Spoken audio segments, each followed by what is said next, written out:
What's going on, guys? I'm Reese Bowers, and this is part 1 of my 2015 Maserati Ghibli SQ4 rebuild. So I got it pulled out here right now, and what I'm gonna do is just kind of wash it up. It's really dirty, as you can see, and this thing's gonna be sitting inside for a little bit of time. So I figured I might as well clean it up, degrease everything here in the front, and then today we're gonna be starting to get into pulling out this whole front end and assessing what damage is there. And hopefully by the end of this video, I can either get it prepped for the frame machine to bend those frame rails back and have a full parts list and all parts on order to start rebuilding this. So let's clean this thing first, and then we'll get into the actual rebuild of it.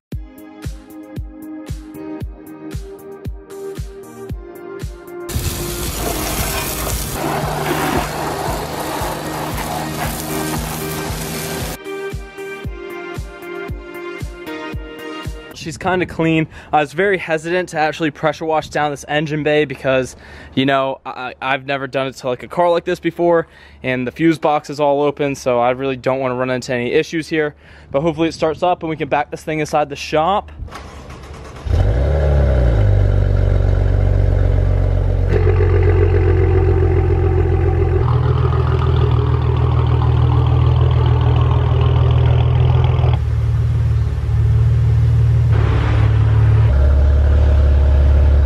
Alright guys, so I have the car inside of here, and now it's time to start disassembling this front end. And the first thing I'm going to get into is pulling off this hood. I'm not going to be able to reuse this hood because you can see it is way too far mangled to even think about bringing that thing back to life. The idea here should be pretty simple.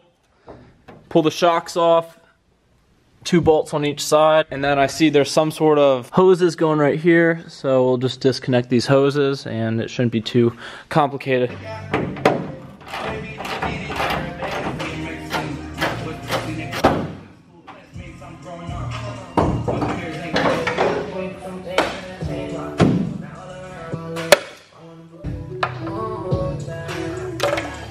That was an absolutely massive hood to pull off, but came off pretty smooth for how big it was. And what I'm doing is I'm just going to be storing all of my parts that I pull off of this thing inside of this bathroom, because I have 3 bathrooms in this new place, and I don't know what I'm going to end up needing from this. I've in the past thrown parts out from vehicles and motorcycles, and then I end up having to order them, and it's just big shame. I got all the washer fluid things right here are probably gonna have to come out, and then I don't know if I'm gonna need to reuse any of those latches, and I'm almost positive I'll end up reusing the hood struts. But now that that's off, I'm gonna start addressing all of the really loose stuff here in the front, like removing this bar, and then I'm probably gonna unplug these harnesses because they're just dangling there. Those whole harnesses are just for the headlights because it has adaptive headlights, and there's a lot that goes into having an adaptive headlight. So I'm pretty sure they just unplug here at this point.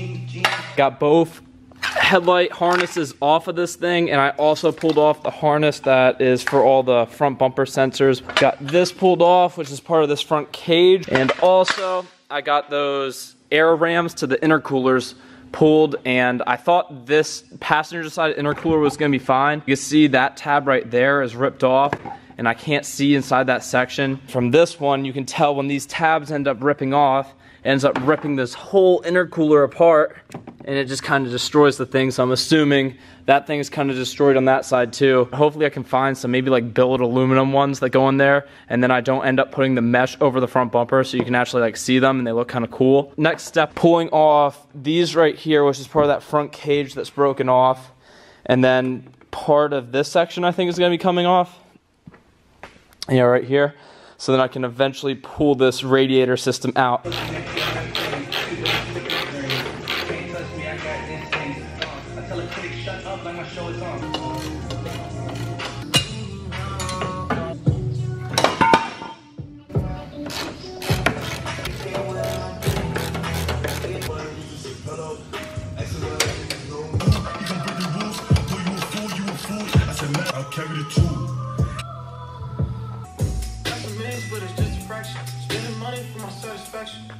Yeah, I got all this mangled cage off. It's pretty crazy how this stuff just, you know, is completely broken right here. I'm trying my best to put all the hardware I take off back inside their spots, but I don't know how well that's gonna end up doing because I feel like I'm missing some stuff.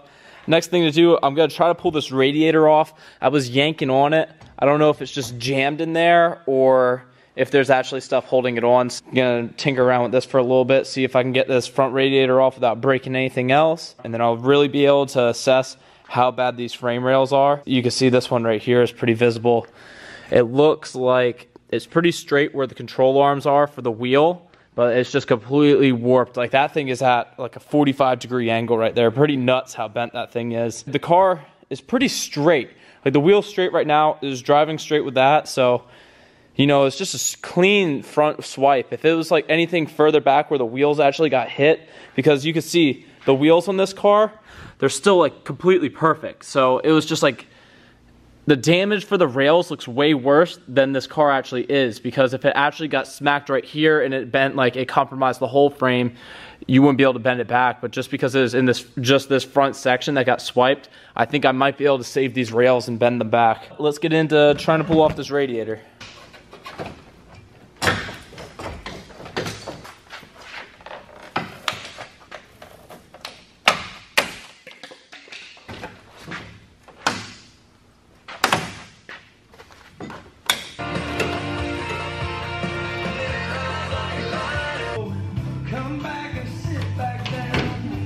Alright, so I got the radiators completely out, and I realized a little bit more damage than I was expecting right here where this frame rail is. You can see it completely ripped out the inner tub, but what I'm hoping is the inner tub is true right here, and I have that as a base point to go off of where this rail needs to go back to. Everything here is pretty straight for the most part. All these panel gaps are good on it.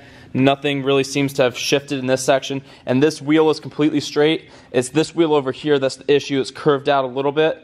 So what I need to do now is I'm trying to pull off these intercoolers. I want to pull the whole thing off in one go. I already got this one disconnected, but I can't get this one off because there's a 10mm bolt on the back side. So what I got to do now, pull this wheel off, get to the back end of that, and then I'm going to remove all the piping in this section, because my main idea right now is to clean up this whole front end so I can get to the frame machine and like it's pretty simple to work on, like nothing's really getting in the way. Lol, I thought I was going to get that wheel off. No way. It has a very interesting key for it. It's a 6-blind key, and it's a really like narrow key that has to slide in there. I put a 17mm socket on it and it kind of got really stuck on there. So I can't get this wheel off until David comes with the key because I don't have one.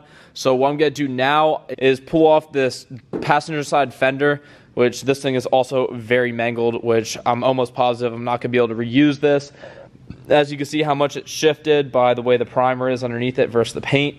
So this whole panel is pushed back and it's dented up. I just have to remove this, and there's going to be some stuff inside this door jamb, which means I got to open up this door, which means that glass is going to want to fall down, so I'm just going to rip this glass out while I'm at it.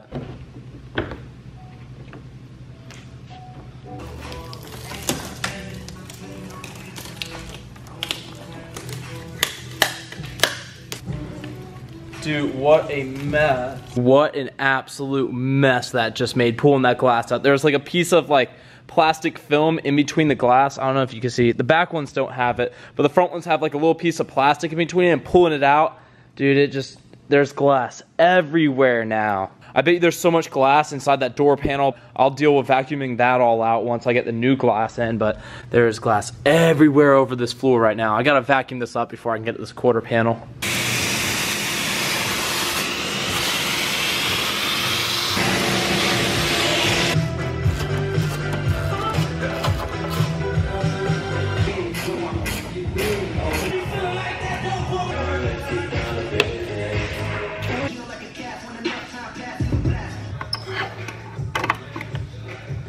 Sweet, I got this fender off right here, and this rail looks pretty much solid. The only thing I'm seeing an issue here is that's pushed in, which pushed this out, but I'm pretty sure when the rail gets pulled back, that'll kind of set that into place, and all that stuff should be good and doesn't need to be replaced.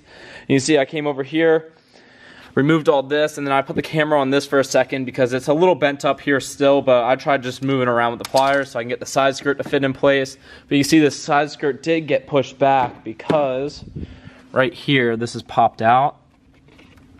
Yeah, so this whole thing, I'm pretty sure, is pushed back a little bit from when that... Oh no. That's just the way that's supposed to be. Never mind. By doing that, I was able to hook this side skirt in there, and it just kind of looks decent now. And also, I will be able to remove that intercooler now because the wheel's turned all the way, and I'll actually be able to get in there without taking the wheel off.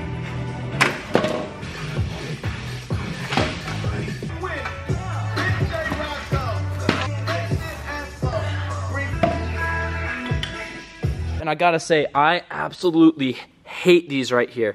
These are one-time use clamps, and they're like, I don't know, you have to like just rip them off to get them off. Intercoolers are off of this thing. Both of these are completely destroyed. I might be able to reuse the piping on it, but we'll see what I end up getting when I look for parts. Other than that, everything's looking pretty good here. I got it pretty cleared out for the frame machine. The only thing I'm probably gonna do off camera is remove these right here and also remove that inner well, and then cut this piece off. This is about the way we're gonna leave it right here, completely disassembled. And I'll catch you guys next video for me loading it up, taking it to go get the frame bent back. And this is where I'm gonna wrap up the video. I'm actually gonna pull this thing outside. A little no coolant start right here. Gotta put it in sport mode so you get that cool exhaust tone.